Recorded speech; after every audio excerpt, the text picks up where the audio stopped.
Ням-ням.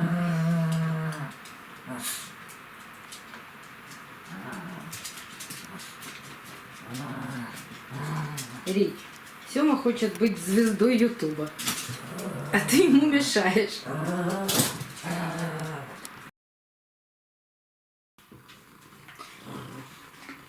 Сём, иди ко мне сюда, Сём.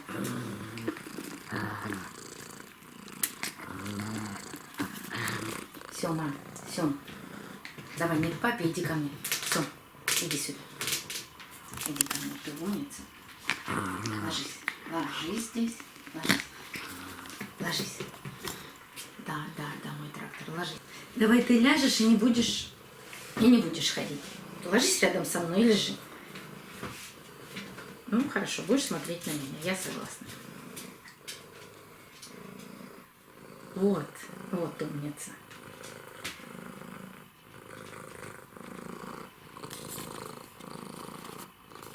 Добрый день, друзья! Сегодня рассказ про самого известного нашего музыкального кота. Его зовут Сёма. Да, про тебя, конечно. Он у нас самый младший из котов. Ему всего 6,5 лет. А история у него такая. Я вам в прошлом видео говорила, что под нашим домом есть большое техническое помещение, в котором живут дикие, полудикие кошки. Для кого-то они дикие, а с мужем они с моим очень хорошо контактируют. Их каждый день выпускают на улицу, их кормят. Это специальные наши кошки. Это техническое помещение мы называем подвалом. Они специально живут, чтобы ловить там мышей, которые приходят во всякие окна, которые есть в этом техническом помещении. Как бы мы ни хотели, есть коллектор, есть проходы внутренние, там, где трубы у нас проходят. Поэтому мышки прибегают, и даже крыски прибегают. Поэтому у нас есть кошка-крысоловка, есть кошки, которые ловят только мышей. Но так как мы их все равно выпускаем гулять, котята иногда бывают. К сожалению, одной кошке там уже 13 лет, она у нас не стерилизованная. Поэтому вот бывают вот такие котята. У нее родилось 3 котенка. Сразу хочу сказать, что все эти котята отдаются в добрые руки. Никто их никогда просто так на улицу не выбрасывает. Но котята, когда маленькие, естественно, кошка за ними ухаживает. Но она кошка такая очень своеобразная. Она всегда сначала прячет своих котят. Куда-то уходит, помещение там огромное, это под всем 5-этажным домом. Куда-то уходит, спрячет и выводит котят только когда им примерно месяц и неделя. А до этого времени она от всех их прячет. Муж, конечно, их находит, но никогда не переносит, потому что кошка просто перепрячет котят. Но всегда за ними наблюдает, чтобы котята были на месте, чтобы ничего с ними не случилось. И вот в один прекрасный день он приходит и говорит: нет одного котенка, нет черного котенка. Я обыскал весь подвал, но котенка найти не могу. И так продолжается 2 дня. Котенка нет, а он даже еще месяца нет котенка, он еще очень маленький, прямо крошечный. Глазки открылись, да, там неделю назад. Но сам котенок еще пьет только мамино молочко. Больше она его даже еще не приводила кушать. В общем, проходит 2 дня. У нас в это время какие-то отключения отопления, включения отопления. В общем, через 2 дня котенок находится в яме, там, где у нас проходят трубы из коллектора. А эта яма очень глубокая, 2,5 метра. То есть кошка туда просто так прыгнуть не может. Она, вернее, прыгнуть-то она может, она выпрыгнуть оттуда не может. Поэтому она тоже не может забрать котенка и не показывает. Ну, эта кошка делает так всегда. В общем, фонариком как-то муж сумел посветить так, чтобы найти этого котенка, который сидит там на почти теплой трубе, потому что и горячую воду, что ли, в этот день выключили. Ну, в общем, какой-то был коллапс в доме. Не было ни отопления, ни горячей воды, но, наверное, там сохранилось какое-то тепло на этой трубе. Котенок 2 суток просидел на этой трубе. Конечно, он туда спустился, конечно, он достал этого котенка, а котенок уже такой еле живой, голодный, конечно. И первое, что было у мужа в руках, ну, он ходил туда кормить кошек, и остались небольшие кусочки бисквита, которые я пеку. Вернее, пекла. И этот, вот сейчас он, конечно, не маленький, но этот крошечный котенок в этот момент, первое, что он попробовал после материнского молока, этот бисквит. И до сих пор он любит вот эти бисквитные крошечки, кусочки, всегда просит. Но это, наверное, то, с чем у него теперь ассоциации после материнского молока. Котенка хотели отдать маме. Но прошло 2 дня, а вот кошки, они такие, они забывают своих детей. И она его назад не приняла. Пришлось забрать этого котенка домой. Ну и соски, конечно, мы его не поили, но он помещался на ладошку. Такой был маленький котенок. Побежал муж с ним в ветеринарную клинику, потому что у котенка насморк, и он чихает. А что делать с этим? Мы просто не знаем. Врач его все осмотрел и сказал, он простыл. И простыл сильно. У нас есть электрическая грелка, и была в тот момент игрушка, такая большая кошка. Ну, я не знаю, есть ли такая фотография, но если есть, мы постараемся все фотографии его маленького тоже разместить в видео, когда я что-то говорю о его возрасте. Вот эта кошка, мы положили эту кошку на грелку и его к этой кошке. Он забрался на эту кошку и решил, что это белая кошка его мама. А на кошке он был вот такой крохотуличный. И вот он все время и чихает, и кашляет. Насморк, это я первый раз в жизни у котов видела такой насморк. Нам, естественно, дали лекарства, ну, как всегда, уколы. Но уколы такому маленькому муж сам не делает. Это он его относил делать уколы, потому что могло развиться воспаление легких. А вот насморк и все остальное мы лечили сами. Мы его закапывали, он потом чихал, там какое-то лекарство специальное. Все это было в маленьких, малюсеньких шприцах. В общем, так мы возились с ним месяц. Я такого чихающего кота не видела, маленького кота не видела ни разу. А он был не черный. Он был такой с серебристыми волосками. Его, ну, такие длинненькие серебристые волосиночки. И его ветеринарки назвали Чернобурка. И сказали, что если этот кот останется таким крошечным, то его обязательно нужно оставить на племенную работу. Но крошечным этот кот не остался. Вырос вот такой слоненок. А от его серебристых вот этих волосиночек не осталось ничего. Мы его, конечно, называем, но Чернобуркой мы его больше не называем, но мы его называем гималайским котом, потому что у него впереди на шее осталось несколько белых волосков, как у гималайского медведя. А еще мы любим немножко кусаться.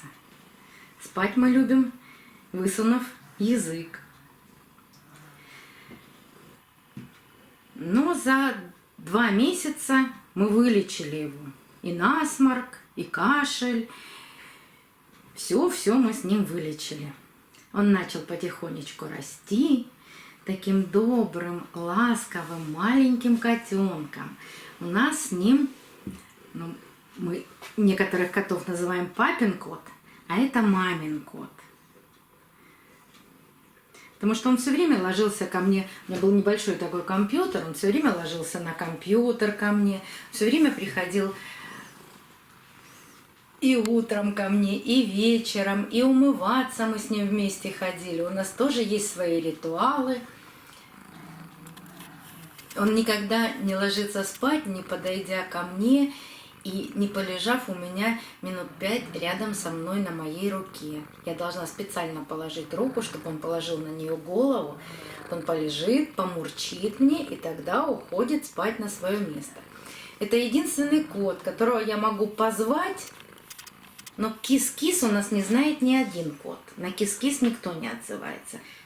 А вот если он где-то ходит по комнате и его подозвать, он подходит. У котов это редкость.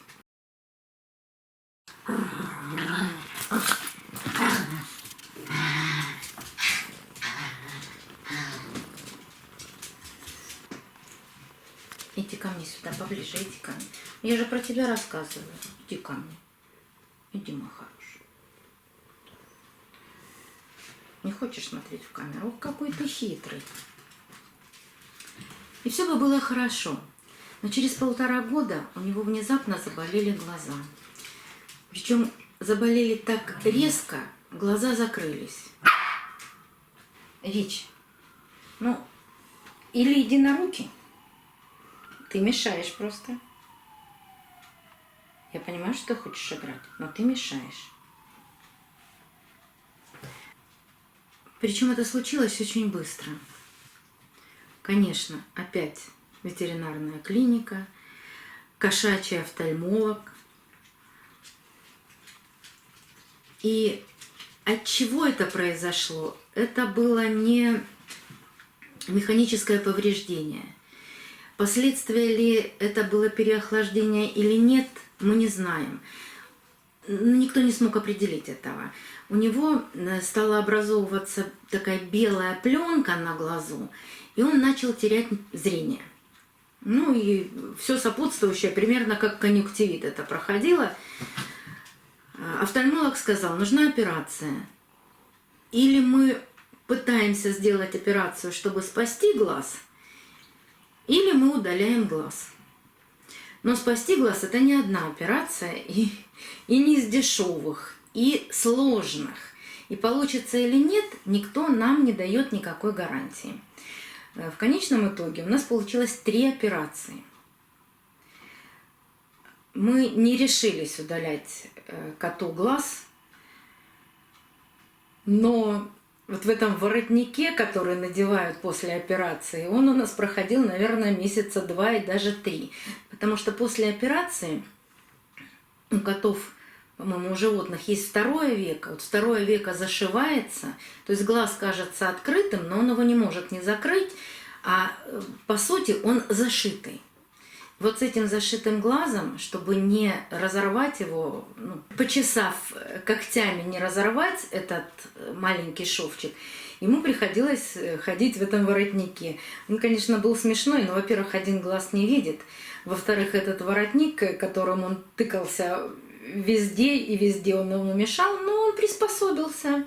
И даже в машине, когда они очень часто ездили с мужем в ветеринарную клинику, потому что там нужно было смотреть, там нужно было промывать, там нужно было, когда снимают швы, делают определенные опять чистки глаза, опять зашивают.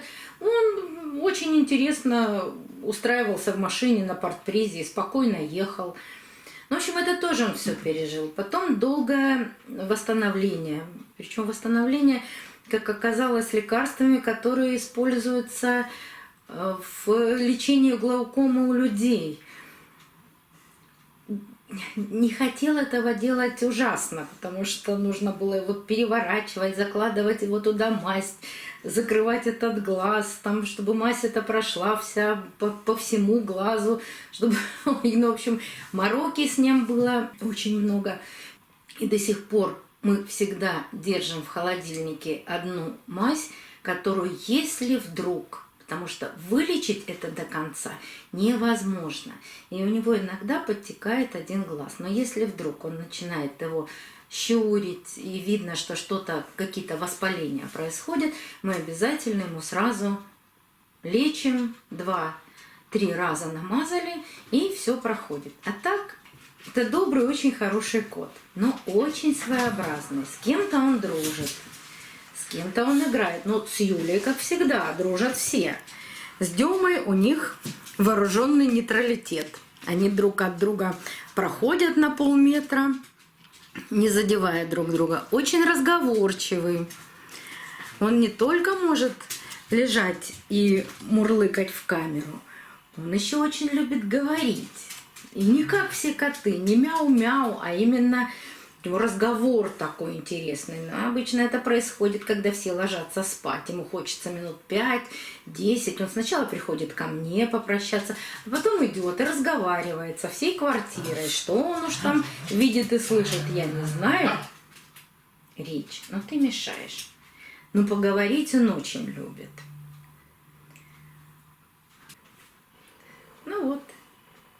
Это наш самый музыкальный и часто появляющийся в кадре кот Сёма. Но просто Ричи, наверное, очень хочет, чтобы я о нем сегодня рассказала. Поэтому Ричи нужно все время разговаривать в кадре и меня перебивать. Ну вот такая у нас собака. В следующий раз я вам расскажу о нашей кошке, которая никогда не появляется в кадре.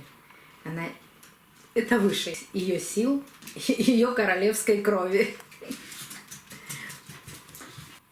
И если вам интересно узнать продолжение истории о наших питомцах, подписывайтесь на канал, нажимайте на колокольчик, вам будут приходить оповещения о новых видео, вышедших на канале.